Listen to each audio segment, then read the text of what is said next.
And we are back with our first conversation for this morning. In studio with us, we have Eleanor Murillo, who is the program officer at the National Women's Department. National Women's Commission. Thank you. Thank you. Good morning, Ms. Murillo. Good morning. All right, so let's just get right into it. You know, they had unpacked or released the first draft for the National Women's Commission to talk about the regional gender equality strategy for 2022. Based on your experiences in coming up with this draft, what has been the challenges for the most part? And the good things. Let me start with the good things. All right. Yeah. The good things coming up, well, Belize, we have our national gender policy. And thankfully, it's newly revised. So it's a new document.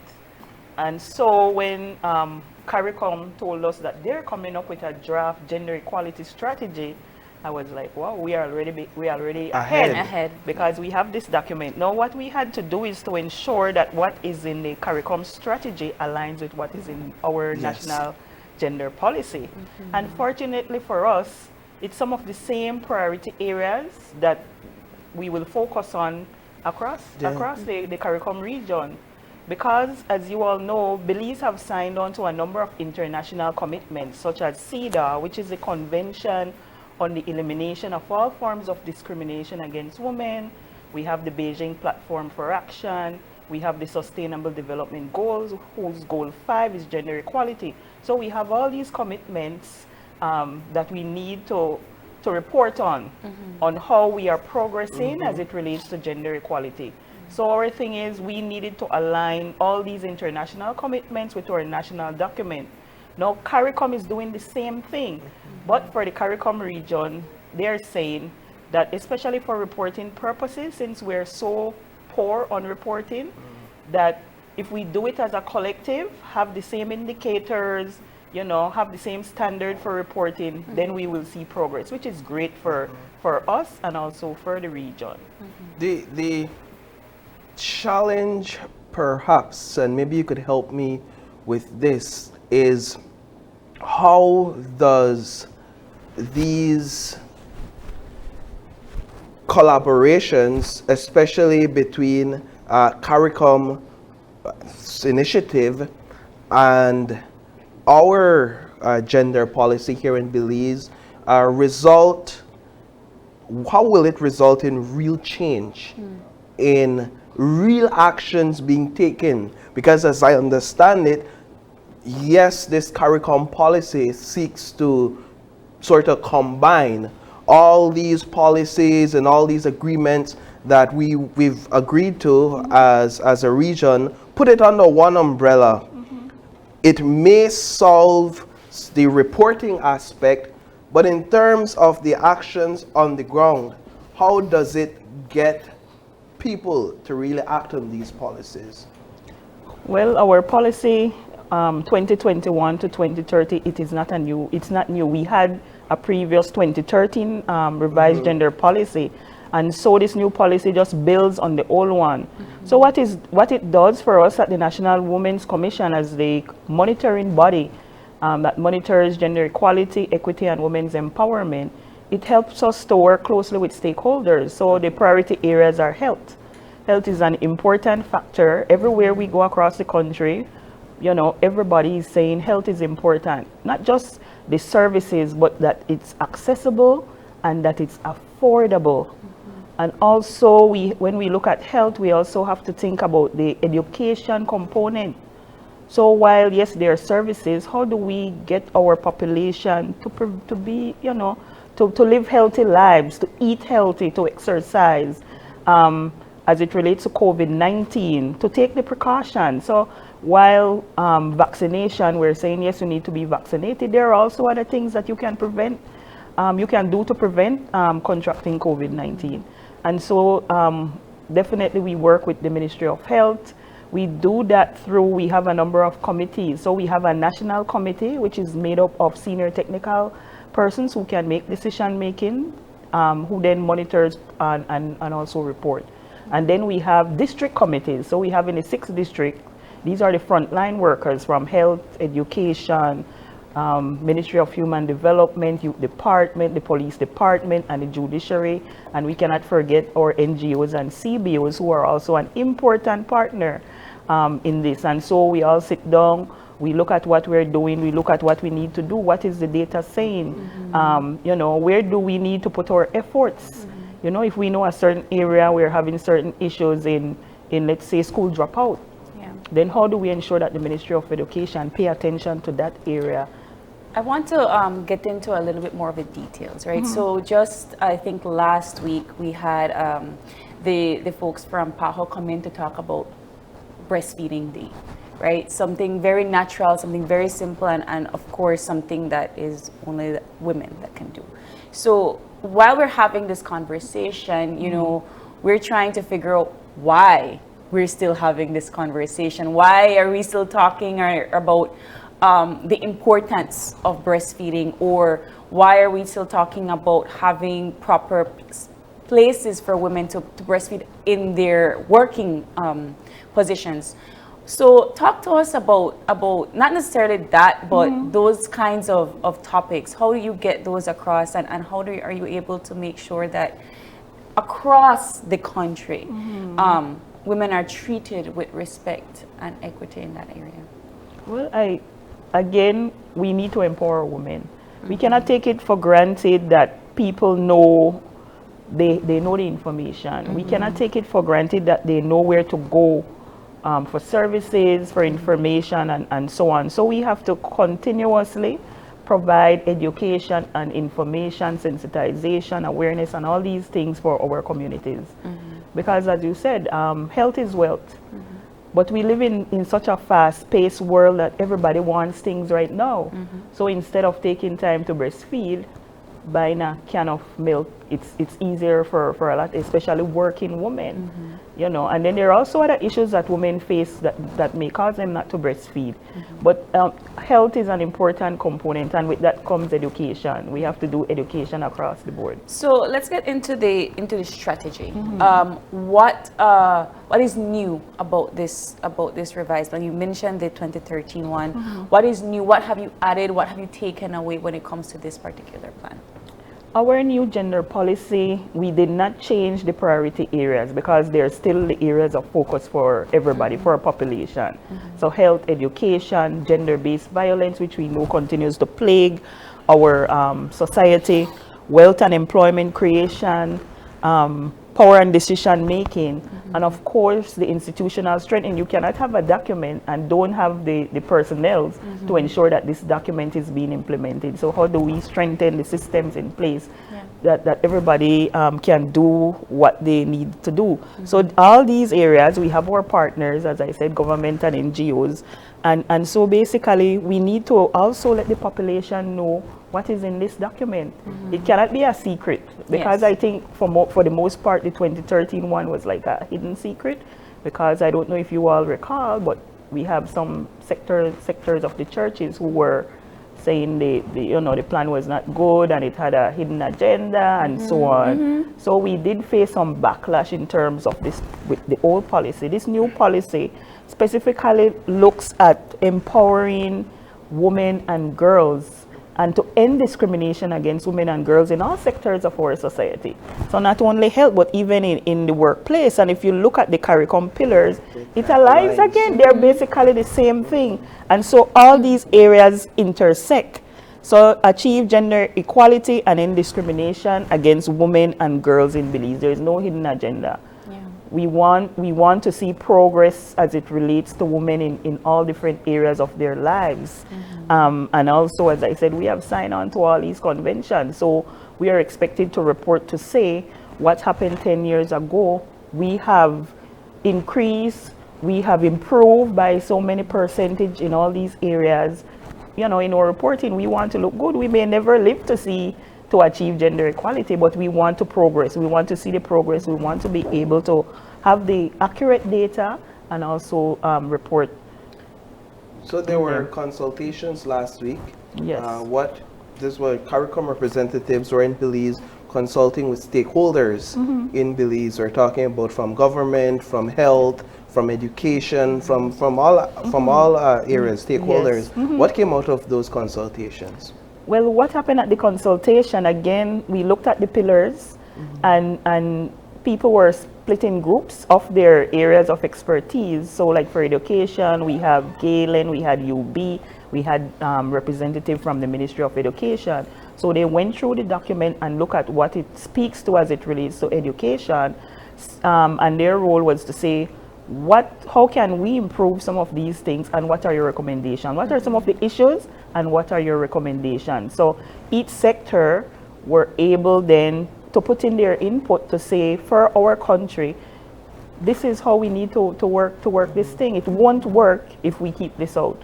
It won't work if we ignore certain factors within each of these sectors. So basically that was what we had to do, and so we gave our recommendations. Let's look at one of the pillars, economic empowerment. Where are we as a nation when it comes to women being economically empowered, specifically employment in the workplace? Is there a disparity there? Yes, we have, of course, we have less women working. We have more educated women in our country than men. However, when we look at the employment data, more men are working than women. And so we always wonder, so what is happening with our educated women? What is happening with our women? Is it that they don't want to work, or is it that they can't find work? And even when you're working, as you rightly said, we have so many disparities. If you're up for promotion, who will get the job? More than likely a man. If you're applying for certain posts, I know they have a live and let live commercial where the young lady says, the interviewer told her plain, oh, we were looking for a male. You know, so these are some of the things that women continue to face in the employment sector. Sexual harassment, women being sexually harassed, you know, and they feel like they have to do it to keep their job. They feel like they have to do it to get promotion, and so on. So we want to build our women, and not only to go and work for somebody, but to be their own bosses.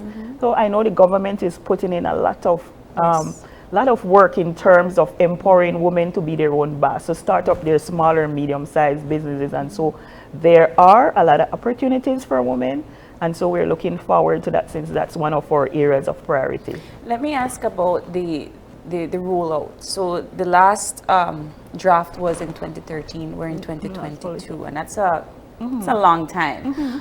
So how often will you come back and update this this strategy? Well, this new gender policy is 2021 to 2030. Okay. However, we have to monitor consistently year by year by year.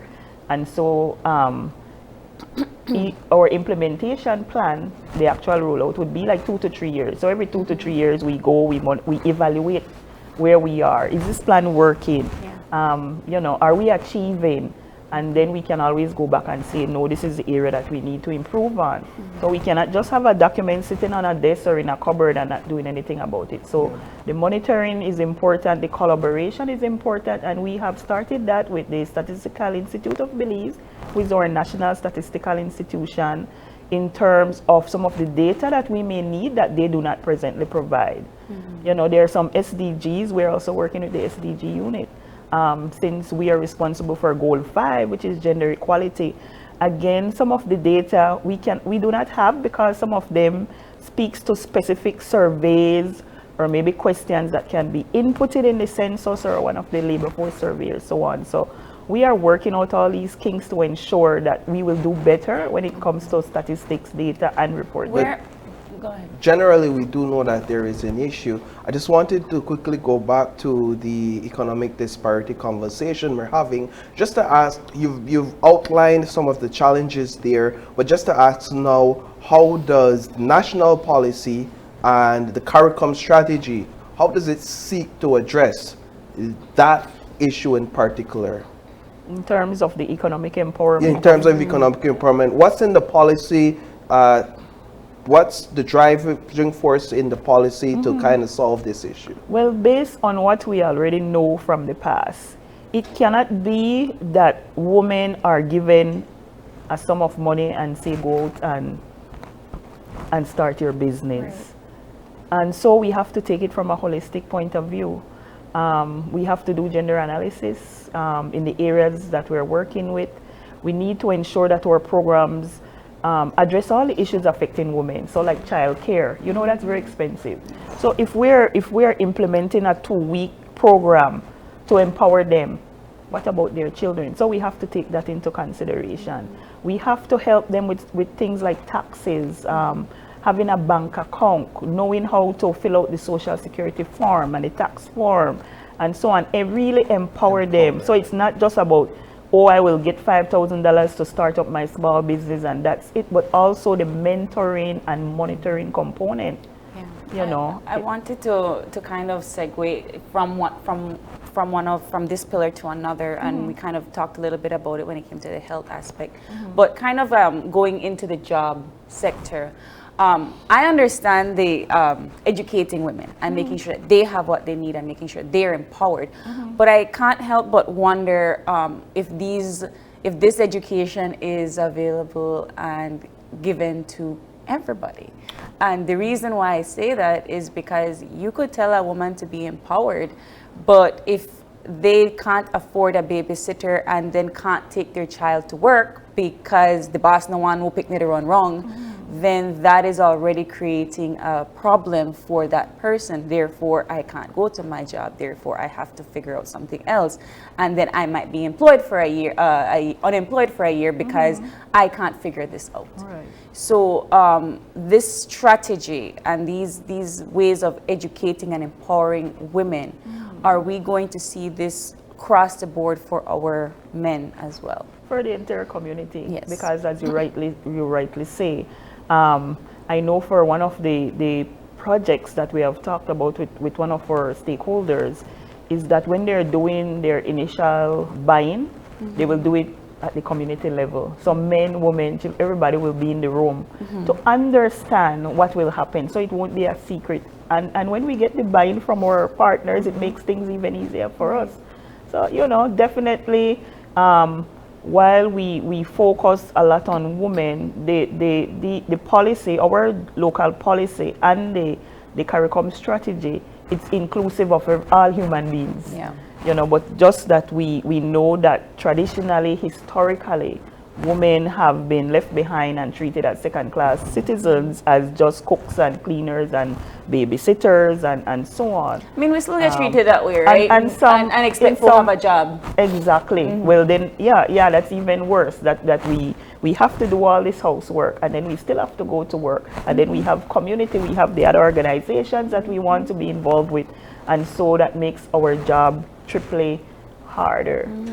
You know? The truth is that a policy document is simply that, a policy document. It's just a document that says this is what we desire to see in all sectors of our society, gender mainstreaming. Yeah.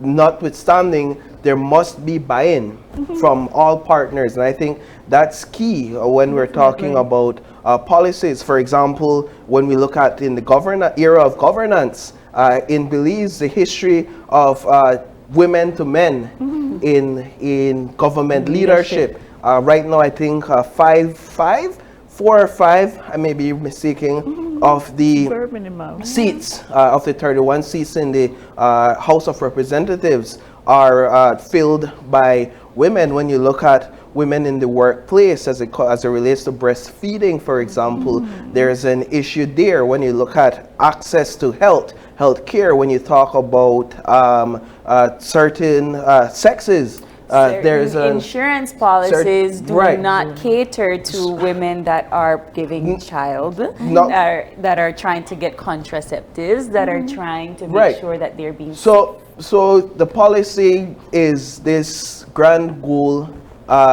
this ideal world, but there must be buy-in. What's the challenge, or where are the challenges when it comes to legislating some of these ideas, some of these goals, some of these visions? Well, as the policy advisory body to government, the National Women's Commission is responsible for monitoring, coordinating all these things, and so we can advise government. We can say to government, this law is outdated. This law, will not help us solve or reach this goal that we want to achieve. So that's our goal. We come under the Ministry of Human Development, so we report directly to the Minister of Human Development, who is a woman, and she has been in this work for a long time, and so she understands all the different intricacies that must be put in place to ensure that we achieve our goals. So as you rightly say, it's a new policy.